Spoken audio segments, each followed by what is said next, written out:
आ गया है कि महात्मा गांधी ने हिंद स्वराज नामक जो पुस्तक की रचना की थी वह उन्होंने कब किया था। महात्मा गांधी के द्वारा रचित पुस्तक है हिंद स्वराज, इसकी रचना उन्होंने कब की थी।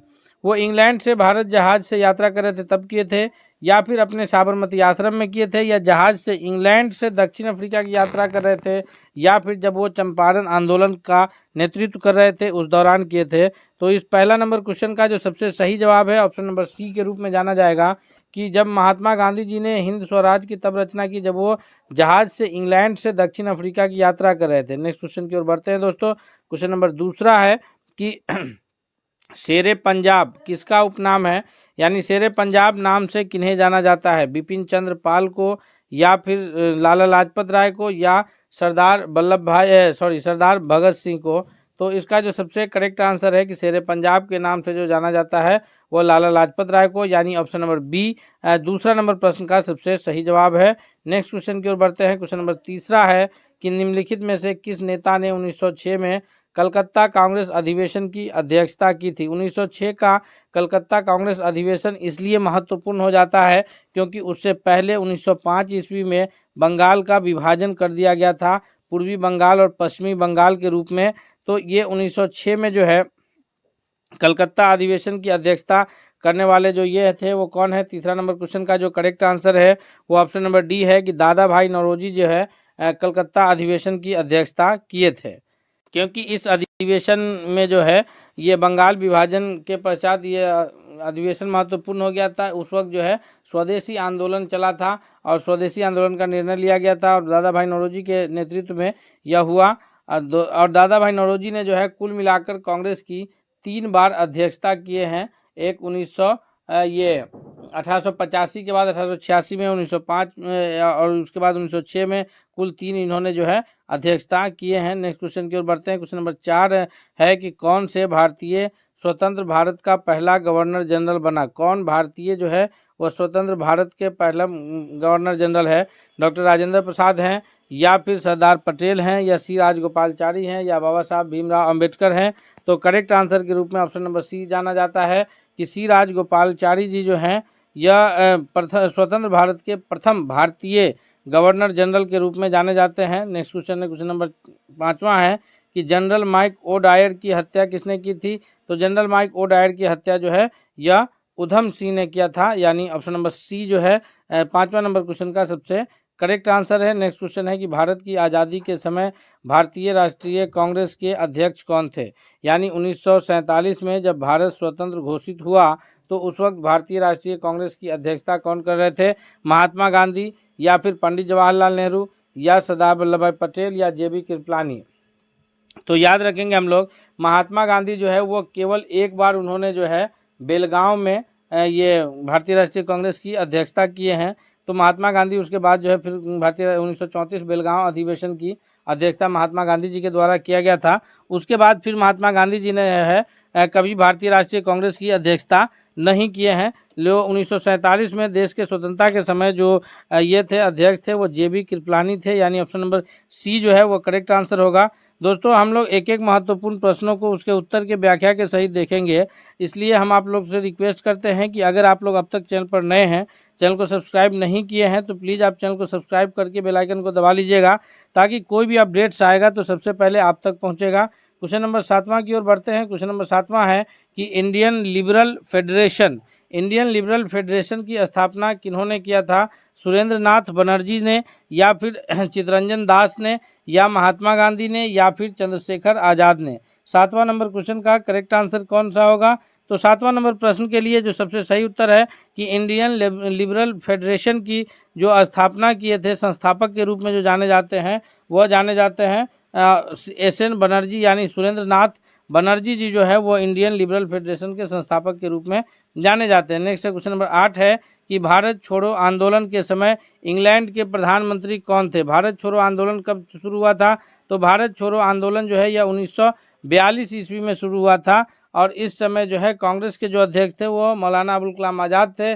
भारत छोड़ो आंदोलन के समय में ही जो है महात्मा गांधी जी ने करो या मरो का नारा दिया था। और भारत छोड़ो आंदोलन बहुत महत्वपूर्ण इसलिए भी हो जाता है क्योंकि इस आंदोलन जो आज़ादी के ये में सबसे महत्वपूर्ण आंदोलन है। इस समय जो इंग्लैंड के प्रधानमंत्री थे, 8वां नंबर क्वेश्चन का जो करेक्ट आंसर है वो ऑप्शन नंबर बी है कि विंस्टन चर्चिल जो है वहाँ के प्रधानमंत्री थे। अगले सवाल की ओर बढ़ते हैं। नेक्स्ट है क्वेश्चन नंबर 9 है कि सूची 1 को सूची 2 से सुमेलित करना है। पुस्तक है और फिर उसके रचयिता है। इस प्रकार के अक्सर प्रश्न जो है सूची सुमेलित करने वाला खासकर बीपीएससी जो है इसमें पूछता है। तो 9वां नंबर क्वेश्चन का जो करेक्ट आंसर है वो कौन सा है कि इसमें जो सबसे सही उत्तर के रूप में जाना जाएगा कि द इंडियन स्ट्रगल, ये लिखा है जो है सुभाष चंद्र बोस के द्वारा। इंडियन इंडियन ये इंडिया इन ट्रांजिशन, ये जो लिखे हैं ये एम एन राय ने लिखा है। फिर उसके बाद है वेकअप इंडिया इनोवेशन ने लिखा है और ट्रांसफर वीपी मेनन ने लिखा है। यानी अगर हम लोग इसका जो सही सूची देखें तो सबसे सही सूची जो सुमेलित हो रहा है वो ऑप्शन नंबर डी के रूप में जाना जाएगा 9वां नंबर क्वेश्चन के लिए। नेक्स्ट सवाल की ओर बढ़ते हैं हम लोग। अगला क्वेश्चन देखते हैं। क्वेश्चन नंबर 10 है कि 1927 में जो बटलर कमेटी 1927 में जो बटलर कमेटी बनी थी उसका उद्देश्य क्या था। बटलर कमेटी का जो उद्देश्य था वो भारतीय सेना का आधुनिकीकरण करना था, या फिर भारतीय कृषि का आधुनिकीकरण करना था, या भारतीय समाचार पत्रों पर सेंसर लागू करना था, या भारतीय सरकार तथा देशी राज्यों के बीच संबंधों को सुधारना था। 10वां नंबर क्वेश्चन का जो सबसे सही उत्तर है वो ऑप्शन नंबर डी के रूप में जाना जाएगा कि भारतीय सरकार तथा देशी राज्यों के बीच संबंधों को सुधारने के लिए 1927 में जो है बटलर कमेटी बनी थी। नेक्स्ट क्वेश्चन की ओर चलते हैं। क्वेश्चन नंबर 11 है कि कथन है कथन ए है कि कुशीनगर मल गणराज्य की राजधानी थी। कथन आर है कि महात्मा बुद्ध का महापरिनिर्वाण कुशीनगर में हुआ था। अब इसके हिसाब से हमें कूट में आंसर करना है 11 का कि ए और बी दोनों सही है और ए आर जो है वो ए की व्याख्या करता है, और दूसरा है कि आर ए और आर दोनों सही है तथा आर ए की व्याख्या नहीं करता है। ए सही है किंतु आर गलत है, ए गलत है किंतु आर सही है। तो सही तो दोनों है। कुशीनगर मल गणराज्य की राजधानी भी थी और महात्मा बुद्ध का महापरिनिर्वाण यानी उनका देहांत स्वर्गवास जो है वो कुशीनगर में ही हुआ है। तो कथन दोनों सही है, लेकिन कथन आर से ए की व्याख्या होती है ऐसा कोई सही नहीं है, अर्थात ऑप्शन नंबर बी जो है वो करेक्ट आंसर हो जाएगा कि ए और बी दोनों कथने सही है, लेकिन आर ए की सही व्याख्या करता है ऐसा जरूरी नहीं है। नेक्स्ट क्वेश्चन है, क्वेश्चन नंबर 12 है कि महात्मा बुद्ध के प्रथम बौद्ध संगीति, महात्मा बुद्ध के मृत्यु के बाद जो प्रथम बौद्ध संगीति की अध्यक्षता जो है वो किन्होंने किया है। ये बौद्ध का जो ये है संगीतिया हुआ है वो मुख्य रूप से 4 बौद्ध संगीति हुई है, राजगीर, वैशाली, पटना और फिर कुंडलवन कश्मीर। तो ये तीसरा जो है पाटलिपुत्र में हुआ है, चौथा कश्मीर में हुआ है, प्रथम राजगीर में हुआ है। 12वां नंबर क्वेश्चन का जो करेक्ट आंसर है वो ऑप्शन नंबर ए है कि बुद्ध की मृत्यु के पश्चात प्रथम जो बौद्ध संगीति का आयोजन हुआ था उसकी अध्यक्षता महाकश्यप ने किया था और 4 बौद्ध संगीति हुई है, जिसमें से जो है अक्सर तीसरा से प्रश्न बनता है। तीसरा बौद्ध संगीति पाटलिपुत्र में हुआ था और तीसरी बौद्ध संगीति जो है वो सम्राट अशोक के संरक्षण में हुआ था, इसीलिए जो है उससे अक्सर प्रश्न बनते हैं। नेक्स्ट सवाल की ओर बढ़ते हैं। क्वेश्चन नंबर 13 है कि निम्नलिखित 4 स्थानों में से हुई बौद्ध संगीतियों का सही काल क्रम कौन सा है। तो इसमें अभी हम पीछे इस पर चर्चा भी किए थे कि सबसे प्रथम जो बौद्ध संगीति हुई थी वो राजगीर में, दूसरी बौद्ध संगीति कहाँ हुई थी, वैशाली में, तीसरी बौद्ध संगीति कहाँ हुई थी, पाटलिपुत्र में, और चौथा बौद्ध संगीति कहाँ हुआ था, कुंडलवन में यानी कश्मीर में। तो सबसे पहले कौन आएगा, सबसे पहले राजगीर है तो दूसरा आएगा, फिर उसके बाद वैशाली है तो पहला आएगा, फिर उसके बाद पाटलिपुत्र है तो चौथा आएगा, फिर कुंडलवन है तो तीसरा होगा, यानी 2 1 4 3। सही कूट कौन सा मिल रहा है, 2 1 4 3 का। इसका जो ऑप्शन नंबर जो 13वां नंबर क्वेश्चन का correct answer option number D के रूप में होगा, और माफ़ी चाहते हैं कि डी जो है वो मिस्टेक से इसमें लिखा नहीं पाया, 2 1 4 3 जो है इसका करेक्ट आंसर होगा, तो डी के रूप में इसका सही उत्तर जाना जाएगा। इस प्रकार के प्रश्न होंगे उसका कूट के रूप में हम लोग को सही करना है। नेक्स्ट क्वेश्चन की ओर बढ़ते हैं। अगला क्वेश्चन है क्वेश्चन नंबर 14 है कि सूची 1 को सूची 2 से सुमेलित करना है। ये चारों बौद्ध संगीति हैं और उसके जो है चारों बौद्ध संगीति की अध्यक्षता किन्होंने किया है, तो उसके अध्यक्ष है इधर इधर बौद्ध संगीतियाँ हैं। प्रथम बौद्ध संगीति याद रखेंगे हम लोग फिर से एक बार, राजगीर में। दूसरी बौद्ध संगीति कहाँ हुई है? दूसरी बौद्ध संगीति हुई है वैशाली में। तीसरी पाटलिपुत्र में और चौथी कुंडलवन में, जो कि कश्मीर में पड़ता है। तो इसका सही उत्तर क्या है? प्रथम बौद्ध संगीति महाकश्यप के नेतृत्व या अध्यक्षता में, द्वितीय बौद्ध संगीति सबकामी में, यानी दूसरा का बी। तीसरा जो बौद्ध संगीति है जो सम्राट अशोक का संरक्षण प्राप्त था, उस वक्त अध्यक्षता जो किए थे वो मुगलीपुत्र किए थे। और चतुर्थ जो बौद्ध संगीति हुई है कुंडलवन में, उसकी अध्यक्षता जो है वो वसुमित्र के द्वारा किया गया था। यानी ऑप्शन नंबर ए जो है करेक्ट आंसर के रूप में 14वां नंबर प्रश्न का सबसे सही उत्तर जाना जाएगा। सभी प्रश्न जो है उसके महत्वपूर्ण प्रश्नों को उत्तर की व्याख्या के साथ हम लोग कंप्लीट कर रहे हैं। इसलिए हम आपसे रिक्वेस्ट करते हैं दोस्तों कि आपको अगर वीडियो पसंद आ रहा है तो आप इसको कमेंट करके बताइए तथा दोस्तों के बीच शेयर कीजिए और चैनल को सब्सक्राइब जरूर कर लीजिएगा। क्वेश्चन है 15 की रामानुज के अनुयायियों को क्या कहा जाता है? रामानुज के अनुयायियों को शैव कहा जाता है, या वैष्णव कहा जाता है, या फिर अद्वैतवाद कहा जाता है, या अवधूत कहा जाता है? तो 15वां नंबर क्वेश्चन का जो करेक्ट आंसर है ऑप्शन नंबर बी के रूप में जाना जाएगा कि रामानुज के जो अनुयायी हैं उन्हें वैष्णव के नाम से जाना जाता है। नेक्स्ट क्वेश्चन है क्वेश्चन नंबर 16 है कि किस इतिहासकार ने अकबर द्वारा प्रतिपादित दीन इलाही को एक धर्म कहा है? अकबर ने जो है दीन इलाही नाम से एक ये चलाया था और स्वयं को जिले इलाही घोषित किया था।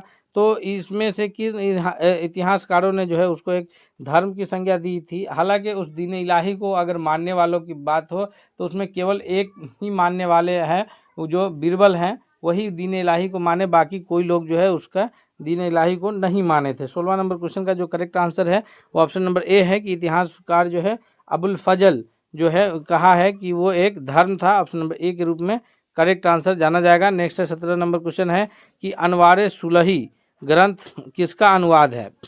अनवार सुलही जो है यह पंचतंत्र का अनुवाद है, या महाभारत का, या रामायण का, या सूरसागर का? इनमें से किस चीज़ के किस चीज़ के अनुवाद को जो है अनवार सुलही के नाम से जानते हैं? तो 17वां नंबर क्वेश्चन का जो करेक्ट आंसर है कि पंचतंत्र का जो अनुवाद है, उसका ट्रांसलेशन है, उसको अनवार सुलही के नाम से जाना जाता है। नेक्स्ट क्वेश्चन है क्वेश्चन नंबर 18 है, जो कि भूगोल से रिलेटेड प्रश्न है कि शनि ग्रह को सर्वप्रथम किस खगोल शास्त्री ने देखा था? शनि ग्रह को देखने का जो श्रेय है वो कौन से भूगोलविद, कौन से खगोल शास्त्री को जाता है? तो 18वां नंबर क्वेश्चन का जो सबसे सही जवाब है कि शनि ग्रह को जो देखा था वो गैलीलियो महोदय ने देखा था। यानी ऑप्शन नंबर ए जो है वो करेक्ट आंसर है। नेक्स्ट क्वेश्चन की ओर हम लोग बढ़ते हैं। अगला प्रश्न देखते हैं। क्वेश्चन नंबर 19 है कि सौर मंडल का सबसे कम घनत्व वाला ग्रह कौन सा है? यहाँ पर घनत्व पूछा जा रहा है, यानी ना उसका आकार न सूर्य की दूरी पूछा जा रहा है, सबसे कम घनत्व वाला ग्रह के बारे में पूछा जा रहा है। तो सबसे कम घनत्व वाला अगर ग्रह की बात हो तो ऑप्शन नंबर डी जो है वो सबसे सही उत्तर होगा कि सौर मंडल के जितने ग्रह हैं उनमें से सबसे कम घनत्व वाला जो ग्रह है वह शनि ग्रह है। नेक्स्ट क्वेश्चन की ओर बढ़ते हैं। क्वेश्चन नंबर 20 है कि निम्नलिखित में किसको व्हाइट ऑफ द अर्थ के नाम से जाना जाता है? व्हाइट ऑफ द अर्थ जो है या क्रस्ट को कहते हैं, मेंटल को कहते हैं, या कोर को कहते हैं? पृथ्वी की परत जो है वो 3 हिस्सा है, कोर, मेंटल, क्रस्ट जो है ये पृथ्वी के 3 प्रमुख हिस्से हैं। 20वां नंबर क्वेश्चन का जो सही उत्तर है वो ऑप्शन नंबर बी के रूप में जाना जाएगा कि ये मेंटल को जो है व्हाइट ऑफ द अर्थ के नाम से जाना जाता है। नेक्स्ट क्वेश्चन है क्वेश्चन नंबर 21 है कि भूपर पट्टी पर पाए जाने वाले, यानी ज़मीन के ऊपर जितने तत्व, विभिन्न प्रकार के तत्वों पाए जाते हैं उनमें से कौन तत्व का सही अवरोही क्रम कौन सा है, यानी सही घटता क्रम कौन सा है? 21वां नंबर क्वेश्चन का तो सबसे अधिक मात्रा में जो तत्व पाए जा रहे हैं उसमें सबसे अधिक मात्रा में जो तत्व है वह ऑक्सीजन है, फिर उसके बाद जो है सिलिकॉन है, फिर एल्यूमिनियम है, फिर लोहा है। यानी ऑप्शन नंबर डी जो है वो सबसे सही उत्तर है। 21वां नंबर प्रश्न का सबसे करेक्ट आंसर क्या है? ऑप्शन नंबर डी है। नेक्स्ट क्वेश्चन की ओर बढ़ते हैं। अगला प्रश्न देखते हैं। क्वेश्चन नंबर 22 है कि 1 डिग्री अक्षांश निम्नलिखित में से किसके बराबर होती है? तो अगर हम लोग 1 डिग्री अक्षांश की बात करें तो ये अक्षांश की जो कुल संख्या है पृथ्वी को अगर ध्यान से देखें तो 0 डिग्री से शुरू होकर के और यहाँ फिर 90 डिग्री तक पहुँचता है, फिर इधर 90 डिग्री तक। तो और पृथ्वी की जो त्रिज्या है वो 6371 किलोमीटर है। तो इस हिसाब से उसकी परिधि निकाल के अगर हम लोग ये करें तो 1 डिग्री अक्षांश की बीच की जो दूरी है वो लगभग 111 किलोमीटर है। यानी ऑप्शन नंबर बी 22वां का सबसे करेक्ट आंसर है। 23वां नंबर प्रश्न है हमारे स्क्रीन पर कि एक देशांतर से दूसरे देशांतर के बीच का समय अंतराल कितना होता है। तो अगर हम लोग बात करें देशांतर के बीच के समय अंतराल का, तो ये एक देशांतर जो उत्तरी ध्रुव से दक्षिण ध्रुव के बीच जो खींची गई रेखा है, यहाँ पर ये 0 डिग्री देशांतर जो है यह ग्रीनविच से, इंग्लैंड के शहर ग्रीनविच से शुरू होता है, फिर पूरब में 180 देशांतर, फिर पश्चिम में 180 देशांतर। तो कुल जो है वो 4 मिनट का मोटा मोटी समय लगता है एक देशांतर को पार करने में। ऑप्शन नंबर ए के रूप में करेक्ट आंसर है। नेक्स्ट क्वेश्चन है, क्वेश्चन नंबर 24 है कि मकर रेखा निम्न में से किस देश से होकर के नहीं गुजरती है। तो यहाँ पर थोड़ा सा ये क्वेश्चन भास्ट है, इसको ध्यान रखिएगा कि मकर रेखा जो है वो हमेशा जो है, मकर रेखा कहते किसको हैं, तो मकर रेखा कहते हैं 23.5 डिग्री दक्षिणी अक्षांश को। साउथ यानी दक्षिणी अक्षांश जो है यह मकर रेखा के नाम से जाना जाता है, जबकि 23.5 डिग्री उत्तरी अक्षांश जो है जो कर्क रेखा के नाम से जाना जाता है। और कर्क रेखा भारत के 8 राज्यों से होकर के गुजरती है। अगर दक्षिण अक्षांश की बात हो रही है तो ये नहीं गुजरेगी किससे होकर के। 24वां का जो करेक्ट आंसर है दक्षिण अफ्रीका, अर्जेंटीना, चिली इन सबों से गुजरती है, यानी फिलीपींस से होकर के नहीं गुजरती है। दक्षिण अफ्रीका जो अफ्रीका एक इस प्रकार का महादेश है, अफ्रीका महादेश से होकर के कर्क रेखा भी गुजरती है, मकर रेखा भी गुजरती है और विषुववृत्त भी गुजरती है।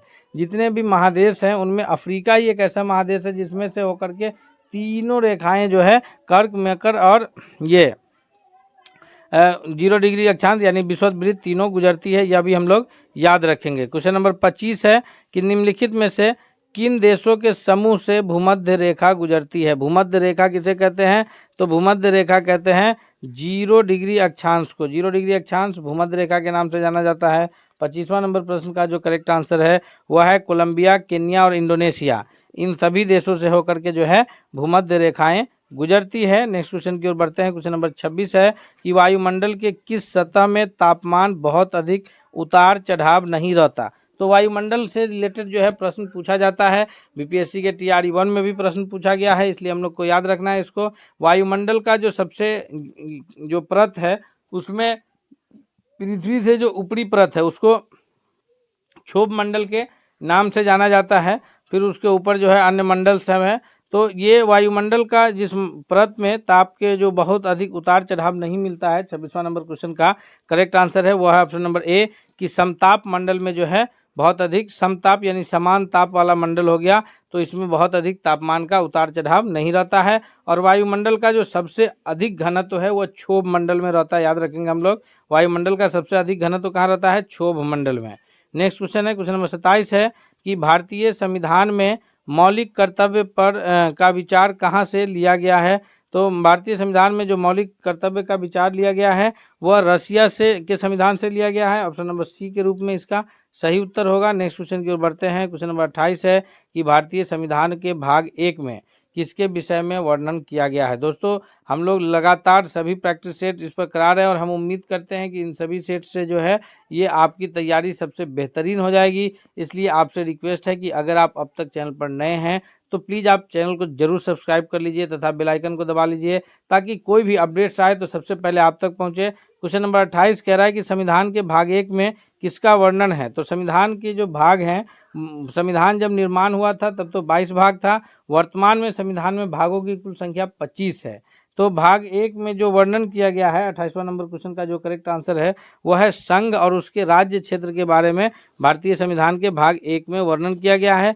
भाग 2 में जो है वो नागरिकता के संबंधित वर्णन है। भाग 3 में जो है वो मूल अधिकार का वर्णन है और भाग 4 में जो है वो राज्य के नीति निर्देशक तत्व का वर्णन है। ये भी याद रखेंगे, भाग 1 में किसका वर्णन है, संघ एवं राज्य क्षेत्र का। भाग 2 में किसका है, तो वो हाँ भाग 2 में जो है वो नागरिकता का है। भाग 3 में मूल अधिकार का वर्णन है। मूल अधिकार की संख्या कितनी है, तो मूल अधिकार की कुल संख्या जो है 6 है। और इसका वर्णन कहाँ तक है, तो इसका वर्णन है अनुच्छेद 12 से 35 अनुच्छेद तक वर्णन है। याद रखेंगे हम लोग। नेक्स्ट क्वेश्चन की ओर बढ़ते हैं। क्वेश्चन नंबर 29 है कि भारत संविधान के भाग 4 किसके बारे में बताता है। तो अभी हम लोग इस पर पीछे ही चर्चा किए हैं कि हमारे संविधान का जो भाग 4 है वह राज्य के नीति निर्देशक तत्वों को बताता है। ऑप्शन नंबर सी सही उत्तर है। और भाग 4 में जो है अनुच्छेद 51A जो जोड़ा गया है वो मूल कर्तव्य को निर्धारित करता है। याद रखेंगे हम लोग। नेक्स्ट क्वेश्चन की ओर बढ़ते हैं। क्वेश्चन नंबर 30 है कि भारतीय संविधान के किस अनुच्छेद में अनुसूचित जाति एवं अनुसूचित जनजातियों के लिए आरक्षण का प्रावधान है। एससी और ST, schedule caste and schedule tribes के लिए जो आरक्षण का, रिजर्वेशन का जो प्रावधान है, यह भारतीय संविधान के किस अनुच्छेद में इसका वर्णन है। तो 30वां नंबर प्रश्न का जो सबसे सही जवाब होगा वह है ऑप्शन नंबर डी, यानी अनुच्छेद 335 में इसका उल्लेख किया गया है। नेक्स्ट है क्वेश्चन नंबर 31 है कि नीति निर्देशक तत्व यानी डायरेक्टिव प्रिंसिपल ऑफ स्टेट निम्नलिखित अनुच्छेदों में से कौन सा अंतर्राष्ट्रीय अशांति और सुरक्षा के संवर्धन में संबंधित है। तो अंतर्राष्ट्रीय अशांति और सुरक्षा के संवर्धन में जो संबंधित अनुच्छेद है वह है अनुच्छेद 51। नीति निर्देशक तत्वों का जो उल्लेख है वह अनुच्छेद 36 से 51 के बीच में है। अनुच्छेद 12 से 35 तक तो मूल अधिकार का वर्णन है और अनुच्छेद 31 से 36 से 51 तक नीति निर्देशक तत्वों का वर्णन किया गया है, 36 से 51 तक। क्वेश्चन नंबर 32 है कि लोकसभा में एंग्लो इंडियन समुदाय के जो प्रतिनिधित्व के लिए प्रावधान संविधान के किस अनुच्छेद के अंतर्गत किया गया है। लोकसभा के लिए यह प्रावधान है कि लोकसभा में 2 सदस्यों को राष्ट्रपति महोदय के द्वारा एंग्लो इंडियन समुदाय के, यानी जिनके माता पिता में से कोई एक भारतीय हो और कोई एक इंग्लैंड से रहे हो तो वो एंग्लो इंडियन कहलाएंगे।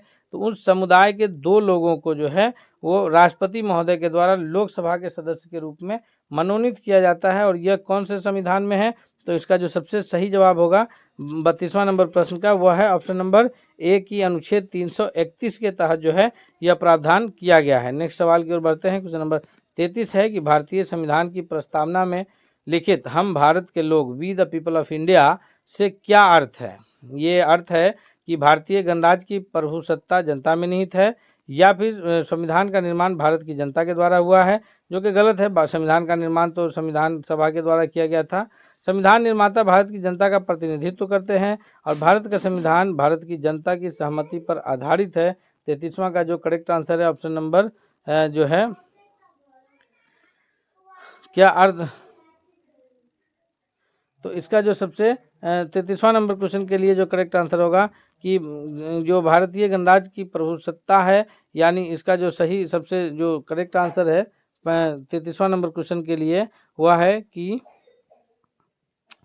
इस ऑप्शन नंबर ए के रूप में इसका करेक्ट आंसर जाना जाएगा। नेक्स्ट सवाल की ओर बढ़ते हैं। क्वेश्चन नंबर 33 के बाद 34 है कि मूल भारतीय संविधान के अनुसार भारत एक, तो मूल संविधान के अनुसार भारत जो है 34वां नंबर क्वेश्चन का जो करेक्ट आंसर है वो ऑप्शन नंबर ए है कि प्रभुत्व संपन्न लोकतंत्रात्मक गणराज्य। बाद में जो है प्रभुत्व संपन्न समाजवादी पंथ निरपेक्ष जो है यह बाद में जोड़ा गया है। तो ये जो मूल संविधान जो था ये बाकी जो प्रभुत्व संपन्न समाजवादी पंथ निरपेक्ष और ये जो सारे शब्द जोड़े गए हैं यह 1900 में जो है 76 में संविधान संशोधन के द्वारा जोड़े गए थे। तो 34वां नंबर क्वेश्चन का ऑप्शन नंबर ए जो है वो करेक्ट आंसर है। नेक्स्ट है क्वेश्चन नंबर 35 है कि किस संविधान संशोधन अधिनियम के द्वारा भारतीय संविधान के 9वीं अनुसूची जोड़ी गई है। तो 35वां नंबर क्वेश्चन का जो सबसे सही जवाब है वो है ऑप्शन नंबर ए की 9वीं अनुसूची जो है, क्योंकि ये जो था भारतीय संविधान संशोधन जब निर्माण हुआ था भारत का संविधान उस वक्त केवल 8 अनुसूचियाँ थी, अभी वर्तमान में 12 अनुसूची है। तो 9वीं अनुसूची जो है वो पहला संविधान संशोधन के द्वारा ही जोड़ा गया था। दोस्तों इस में जो है हम लोग 5 प्रश्न कम तैयार हो पाया, तो 5 प्रश्न कम है। नेक्स्ट सेट के साथ जो है हम लोग मिलेंगे अगले दिन। तब तक के लिए धन्यवाद, मिलते हैं अगले सेट के साथ। और चलते चलते वीडियो को चैनल को सब्सक्राइब और वीडियो को लाइक शेयर करते हुए जाइएगा। मिलते हैं अगले सेट के साथ। बहुत बहुत धन्यवाद।